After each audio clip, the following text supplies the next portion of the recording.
warahmatullahi wabarakatuh. Perkenalkan, saya dari calon guru penggerak Angkatan 9 untuk wilayah Jakarta Utara.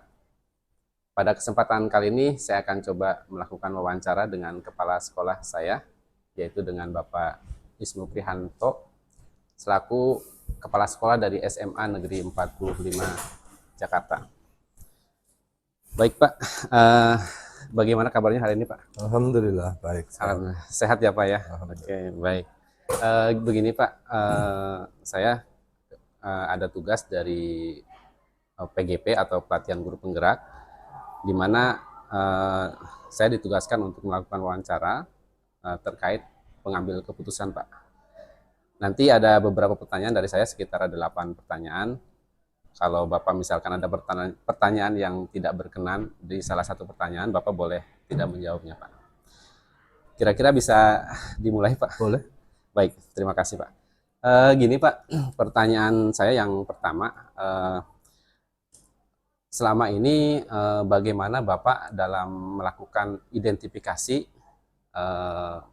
persoalan atau kasus-kasus yang merupakan kasus dilema etika atau bujukan moral Pak?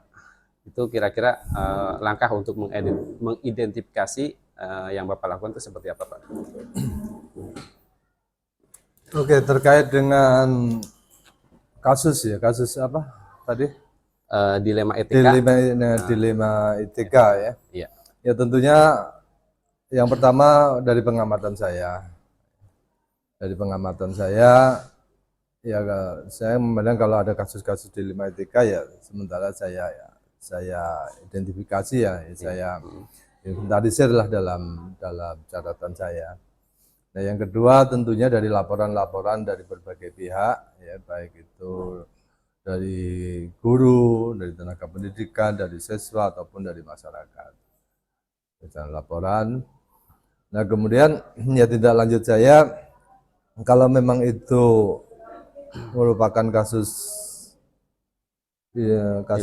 dilema etika, ya saya berusaha untuk menindaklanjuti, ya terutama ya kepastian informasi, terutama kalau itu merupakan pengaduan dari pihak-pihak lain ya, dari yang di luar pengamatan saya, dan kalaupun itu juga dari pengamatan saya, ya tentunya saya akan konfirmasi dari berbagai sumber untuk memastikan bahwa itu merupakan permasalahan yang harus ditangani atau cukup dipantau aja gitu. Oke, baik. Berarti ada identifikasi ya Pak ya? Ya. Juga ada menerima laporan, mungkin juga ada komunikasi dengan pihak-pihak lain ya Pak. Oke, gini Pak, kemudian bagaimana Bapak pada saat menjalankan pengambil keputusan, di mana di sana ada dua kepentingan yang sama-sama benar Pak, dan sama-sama memiliki nilai-nilai kebajikan. Artinya ada dua kepentingan yang sama-sama, kita kalau memilih satu atau yang satunya pun sama-sama benar Pak. Tapi kita harus memutuskan kira-kira apa yang diambil. Kira-kira seperti apa Pak? Jadi kayak buah si malakama ya. Ya betul. Ya. Oke, jadi dalam menghadapi kasus-kasus seperti itu ya tentunya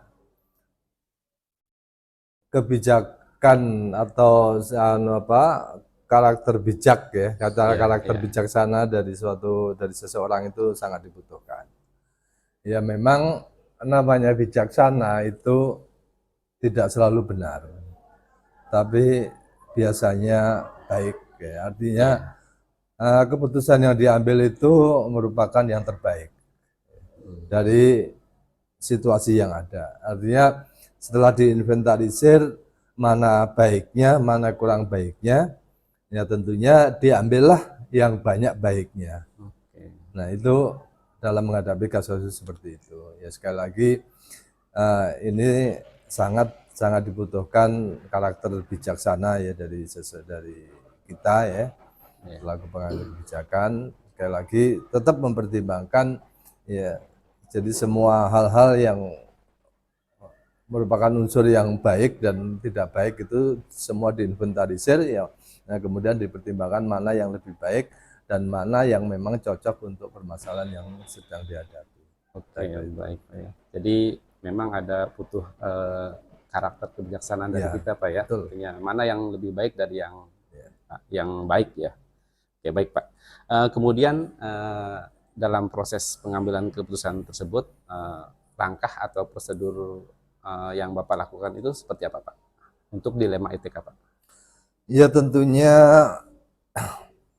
dari personal yang bermasalah ya, yang ada permasalahan itu ya. Jadi kalau itu memang menyangkut pada seseorang ya, atau ke kelompok, ya tentunya apa yang dimau oleh kelompok tadi ya, yang bermasalah, yang menghadapi masalah tadi, yaitu kita inventarisir ya apa permasalahan sesungguhnya dan apa yang dikehendaki.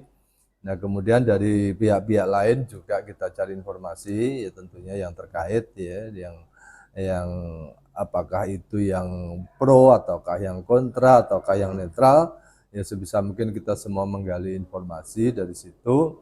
Nah dari informasi-informasi itu ya kita sangat berharap bisa mendapatkan itu tadi hal-hal yang mendukung dan yang kurang mendukung, atau hal yang baik dan hal-hal yang kurang baik. Nah, itu yang kita jadikan sebagai pertimbangan untuk mengambil keputusan. Intinya tetap penggalian informasi dari berbagai pihak itu sangat dibutuhkan. Oke, baik Pak. Jadi sangat butuh proses lah Pak ya, dalam pengambilan keputusan itu, artinya banyak hal yang perlu dipertimbangkan. Baik. Berikutnya tentunya dalam pengambilan keputusan tersebut Pak, ada yang menurut Bapak kira-kira efektif tuh dalam pengambilan keputusan dilema etika itu, kira-kira hal apa saja Pak? Artinya contoh masalah gitu. Ya, jadi contoh permasalahan atau jadi selama pengambilan keputusan itu kan ada tentu ada tindak-tindakan yang menurut Bapak itu kira-kira tindakan apa yang efektif gitu Pak? Oh. Ya kalau itu menyangkut pada seseorang atau sekelompok orang, ya tentunya kita sampaikan permasalahan yang ada dan penyelesaian atau alternatif penyelesaian yang akan kita ambil ya. Nah kemudian itu kita sampaikan dan kita jelaskan juga tentunya hal-hal baik dan hal-hal yang kurang baiknya. Nah sehingga ya kita sangat mengharapkan ya mereka untuk bisa menerima keputusan itu secara sukarela ya, secara ikhlas ya, dan menjalankan dan sepakat, konsisten dan komitmen untuk menyelesaikan untuk melaksanakan keputusan yang sudah disepakati. Jadi intinya demokratif lah. Baik. Demokratif dalam pengambilan keputusan dan penyampaiannya pun sebisa mungkin juga persuasif ya, sehingga semua pihak bisa menerima keputusan yang kita ambil. Oke, baik Pak. Jadi ada alternatif, terus ada demokrasi ya Pak. Terus ada juga proses mungkin penyelesaian dengan pendekatan bijak persuasi, ya, pendekatan persuasi. Baik Pak. Berikutnya ini Pak, tentunya dalam tadi kan ada beberapa hal yang efektif ya Pak. Tentunya ada juga hal-hal yang menjadi tantangan pada saat Bapak mengambil keputusan dalam kasus dilema etika Pak. Kira-kira tantangan apa tuh Pak? Ya kalau keputusan atau apa ya, keputusan yang kita ambil ternyata pihak tersebut ada pihak yang tidak menerima. Ya tentunya semua kita kembalikan ke aturan ya. Jadi aturan yang ada itu tetap harus kita utamakan ya. Jadi pengambilan suatu keputusan itu mungkin tadi ada yang lupa ya. Jadi dalam pengambilan keputusan itu aturan itu tetap harus diutamakan. Ya. Baik. Nah kalau ternyata kita akan melaksanakan atau mengambil keputusan sesuai aturan ternyata tidak cocok ya dengan permasalahan yang dihadapi, nah baru kita ambil dari sisi kebijaksanaan tadi. Nah permasalahan kendala yang mungkin muncul itu ya apabila ada pihak-pihak yang tidak bisa menerima kebijakan yang kita ambil. Nah, sehingga kalau memang terpaksa semua tidak bisa nanti ada yang tidak menerima keputusan tersebut, ya semua akan kita kembalikan ke aturan yang ada. Baik Pak, jadi memang di sini ada sedikit perlu keberanian Pak ya, artinya berani mengambil risiko tentang keputusan yang Bapak ambil. Nah tadi tantangannya mungkin hasil keputusan itu artinya tidak membuat semua orang menerima dengan keputusan yang diputuskan ya Pak. Mungkin ada beberapa guru yang menantang dan artinya kurang menerima dengan keputusan itu, tapi Bapak nanti tadi mengembalikan ke aturan yang berlaku ya Pak ya. Oke, baik Pak. Gini Pak, berikutnya apakah selama ini Bapak mempunyai tata kala atau mungkin jadwal tertentu dalam menyelesaikan kasus-kasus etika moral? Mungkin apa juga Bapak pada saat menyelesaikan masalah itu Bapak selesaikan di tempat secara langsung atau menentukan jadwal tertentu dalam proses penyelesaiannya Pak? Kira-kira prosedur atau langkahnya seperti apa Pak? Sangat tergantung pada permasalahan yang dihadapi. Yeah. Jadi kalau jadwal khusus untuk apa kita selalu memantau ya atau mencari-cari kasus itu ya tidak. Jadi tapi secara rutin untuk pemantauan itu ada ya, artinya apakah kita memang sengaja melakukan pemantauan atau tidak sengaja kemudian menemukan permasalahan yang ada gitu ya, itu sih tidak terjadwal, tapi dalam berbagai kesempatan pasti adalah ya bukan niat ya, tapi suatu bukan kegiatan ya, suatu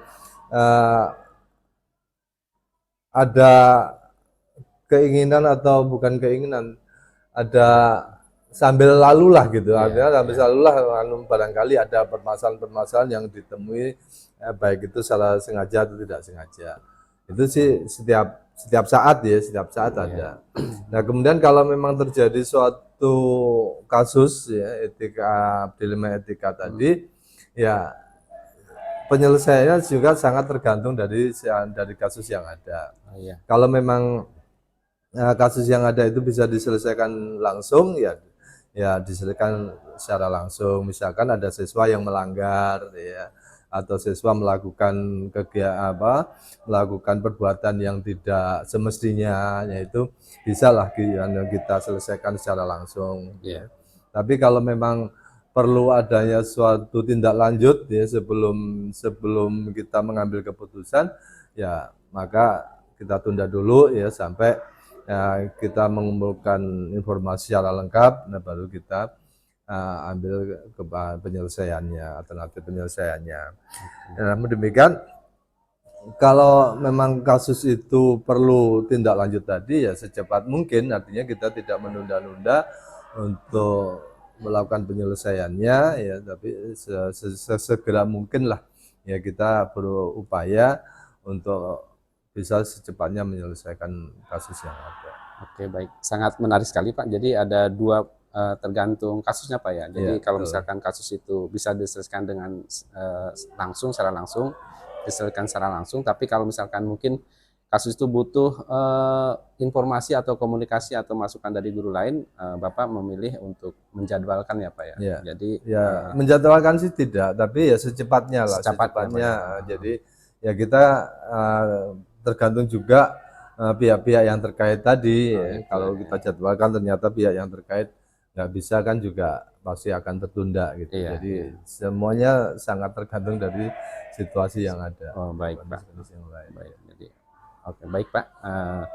Kemudian gini Pak, adakah seseorang atau faktor-faktor yang selama Bapak mengambil keputusan tersebut yang membantu atau mempermudah Bapak dalam mengambil keputusan Pak?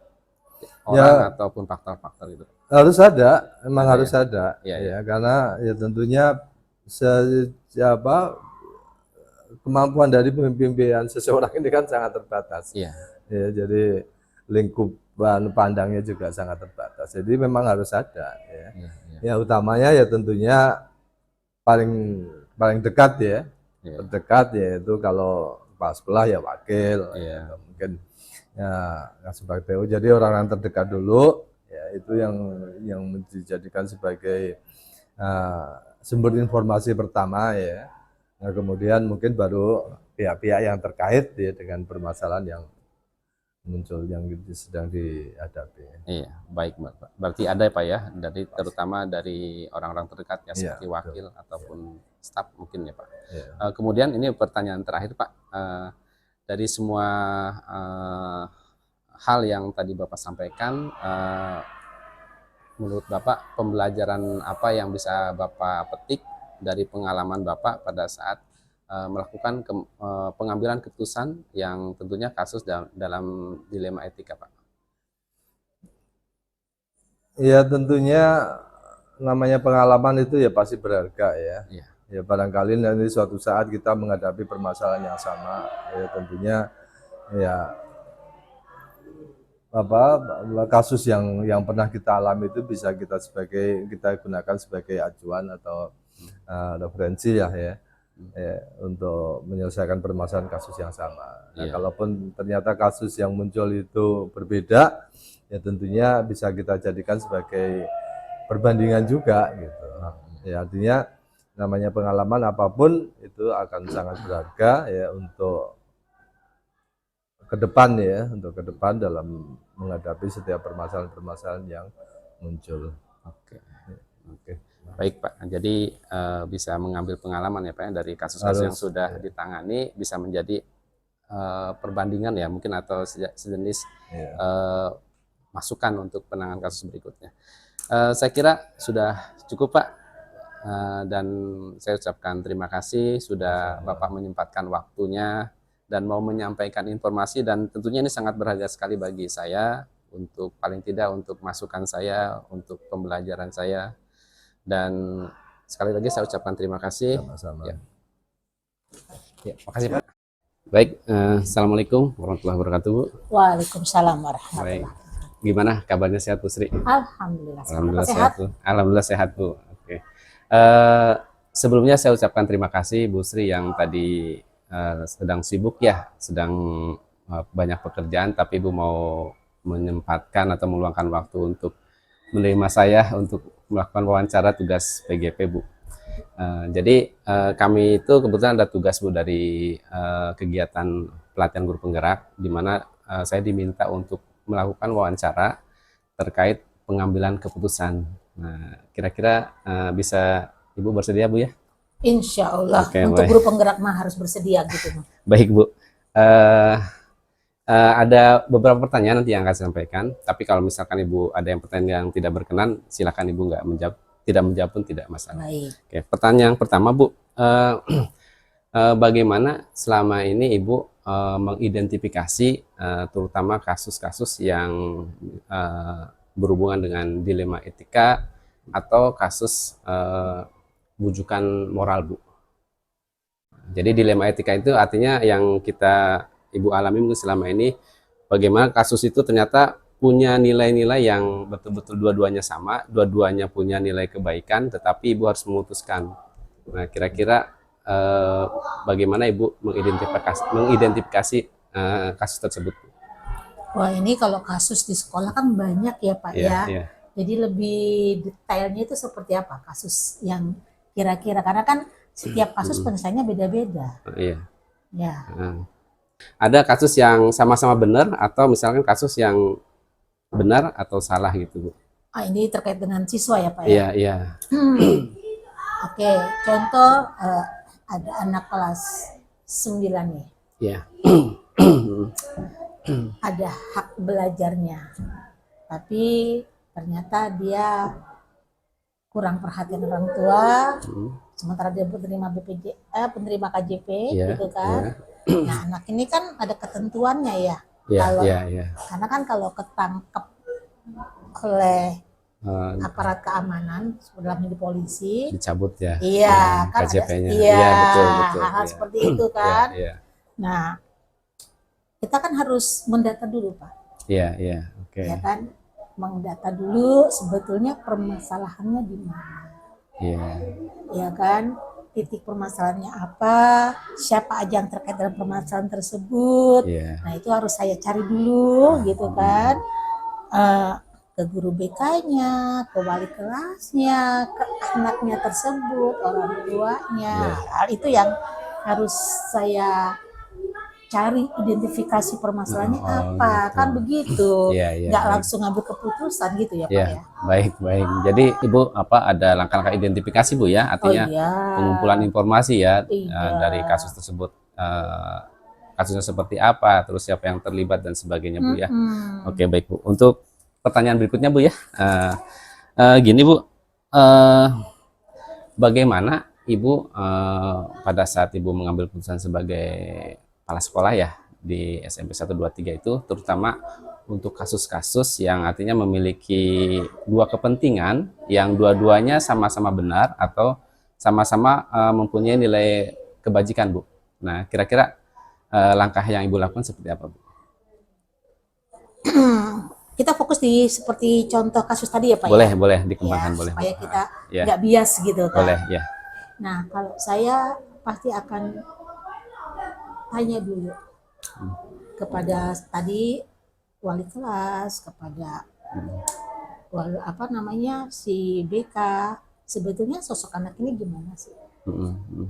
Ya kan, artinya nggak adalah manusia yang sempurna. Iya, iya. Tidak ada manusia yang selalu baik, pasti akan mengalami sebuah kesalahan dalam hidup. Nah, artinya dalam ini saya akan sebelum menentukan sebuah keputusan, saya akan membayangkan diri saya. Kalau saya jadi orang tuanya seperti apa? Oh gitu, baik. Kalau saya jadi anak gimana? Karena kan anak ini melakukan kesalahan ini kan pasti ada pemicunya. Iya, betul, betul. Ya kan? Nah, makanya ya. saya tanya dulu kan, saya pasti akan ngobrol dulu ke anak. Kenapa kamu lakukan itu? Kalau misalkan ternyata sekolah mengambil keputusan seperti ini, bagaimana dengan kamu? Kan seperti itu. Maka saya akan gali dulu itu. Gali dulu sebetulnya niat dia sekolah mau seperti apa. Dengan nanti konsekuensi dari apa yang dia lakukan, kira-kira dia siap nggak? Kan harus seperti itu kan, anak kita harus dibangun dulu pola pikirnya. Ya kan? Dan orang tuanya juga diajak gitu kan, karena anak itu pasti akan melakukan sesuatu kan dampak dari keluarga.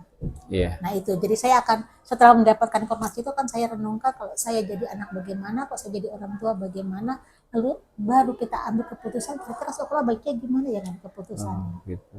Ya, jadi ada tahapan yang Ibu lakukan ya, tadi selain mengidentifikasi, terus juga kita merasakan ya, artinya bagaimana kalau kita di posisi anak tersebut ya. Terus juga Ibu tadi mengidentifikasi latar belakangnya apa sih, kok anak ini bisa melakukan hal tersebut gitu Bu ya. Gitu ya. Oke, baik. Jadi ini sekaligus menjawab pertanyaan ketiga Bu tadi tentang prosedurnya ya, tadi Bu jelaskan. Oke, baik Bu. Kemudian dalam mengambil keputusan tersebut tentunya Ibu punya pengalaman ya, dan menurut Ibu kira-kira hal-hal apa saja yang menurut Ibu itu efektif dalam mengambil keputusan tersebut Bu? Hal apa saja Bu kira-kira? Yang harus dipertimbangkan. Yang menurut Ibu efektif tuh dalam pada saat mengambil keputusan kira-kira seperti apa? Satu, yang jelas kita dalam memutuskan harus tahu duduk perkaranya seperti apa, permasalahannya seperti apa. Kemudian kita harus merenung dulu opsi-opsi pilihan sebuah keputusan, karena masing-masing keputusan itu akan punya konsekuensi, dan terutama keputusan itu harusnya keputusan yang kiranya bisa memberi peluang kepada orang yang melakukan kesalahan, peluang untuk berubah menjadi lebih baik. Ya, jadi artinya karena belum tentu orang yang melakukan kesalahan saat ini akan terus melakukan kesalahan, ya kan? Pasti ada perubahan. Nah, kalau kita kasih peluang, semoga peluang itu menjadi pembelajaran hidup untuk dia akan jadi lebih baik tidak melakukan pengulangan kesalahan. Oke, baik. Ya, jadi ada ini ya Bu, adiknya tidak langsung tiba-tiba Ibu memutuskan ya, tapi ada tahapan-tahapan yang Ibu lakukan, sehingga tahapan-tahapan itu yang lebih efektif Bu ya, tentunya dengan keputusan yang beberapa alternatif putusan yang Iya. yang opsi keputusan. Jadi keputusan itu kan pembelajaran, Pembelajaran, ya. Iya. ya. Tapi intinya bagaimana supaya siswa itu tetap bisa belajar dengan baik, Punya gitu, hak Bu, belajarnya. ya. Punya hak belajarnya Bu ya. Baik Bu. Sangat menarik sekali Bu. Kemudian gini Bu, pada saat Ibu mengambil keputusan juga kan tadi ada hal-hal yang efektif ya Bu ya. Tentunya juga ada hal-hal yang menurut Ibu itu menjadi suatu tantangan dalam pengambilan keputusan tersebut. Kira-kira hal seperti apa Bu tantangannya? Tantangannya itu kadang-kadang kita ada perbedaan sebuah sudut pandang. Iya, ya. Contoh, ketika anak ini berulang melakukan kesalahan yang sama, iya. ya kan, orang tuanya tidak kooperatif, Iya. ya, seperti oh ini anak ini orang tuanya udah meninggal, Iya. dia tinggal dengan neneknya. Artinya KJP itu perlu Iya. untuk si nenek mengurangi beban terhadap cucu yang diasuhnya, gitu kan. Tapi anak ini kok nggak mengerti bahwa konsekuensi dia menerima KJP, maka ada hal-hal yang harus dijaga, ditaati peraturannya. Nah, maka ketika untuk menentukan itu, saya akan apa ya? Akan dialog dulu, akan diskusi dulu dengan teman-teman manajemen, dengan para wakil dan kasatpol, gitu kan. Nah, kalau kita keputusan ini, bagaimana nanti anaknya, bagaimana nanti orang tuanya?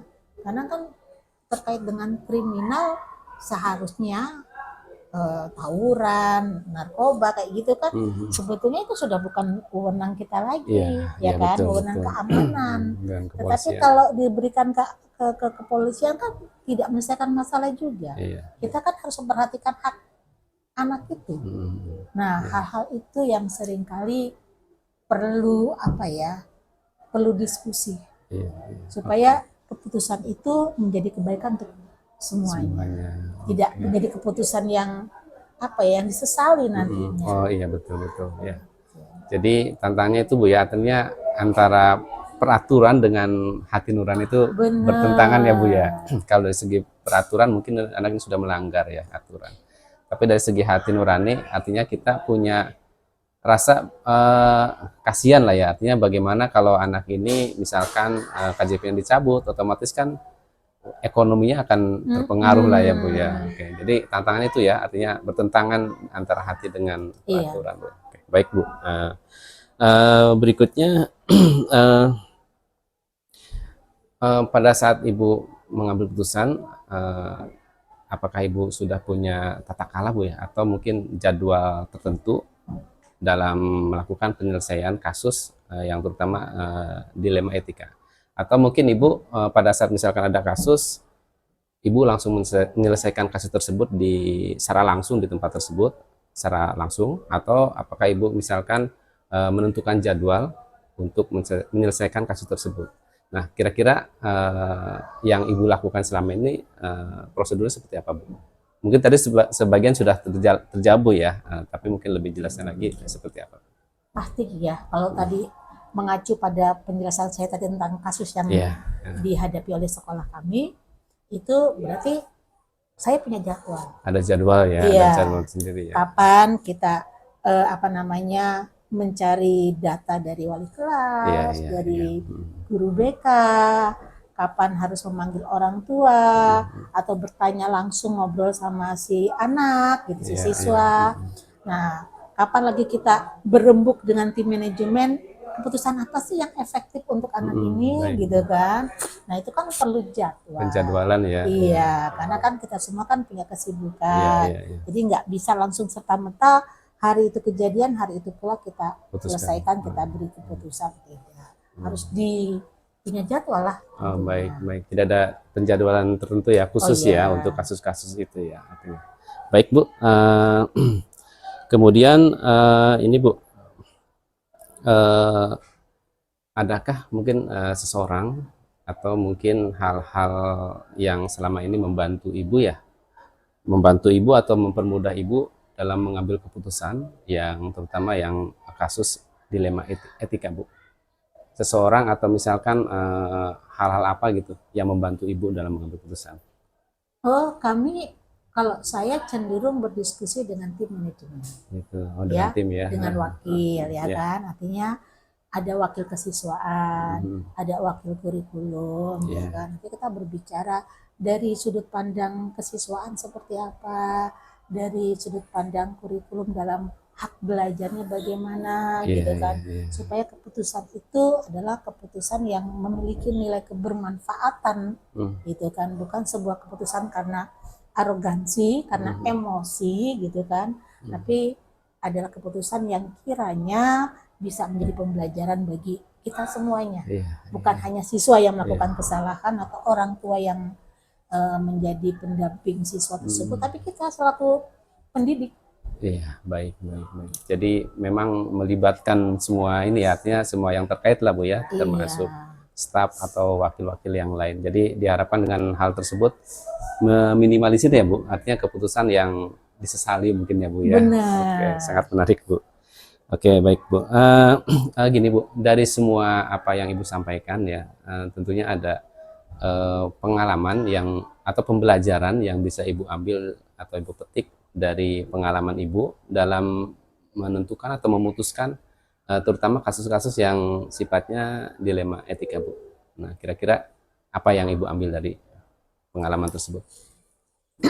Pengalaman saya dengan seluruh kasus atau permasalahan yang dihadapi sekolah itu bahwa ternyata ketika misalkan masalah itu kita harus melek mata, Iya, iya. ya kan, harus buka mata, buka telinga, ya, dengar banyak informasi dari berbagai orang supaya sudut pandangnya tuh memperkaya keputusan kita, dan keputusan itu harus humanis. Ya, humanis ya. Ya, harus humanis gitu kan, harus memanusiakan dan memberi kesempatan orang yang melakukan kesalahan itu untuk belajar dari pengalaman yang didapat tersebut, termasuk juga untuk diri saya. Jadi pengalamannya itu ya bagaimana saya bisa memposisikan diri sebagai siswa yang bermasalah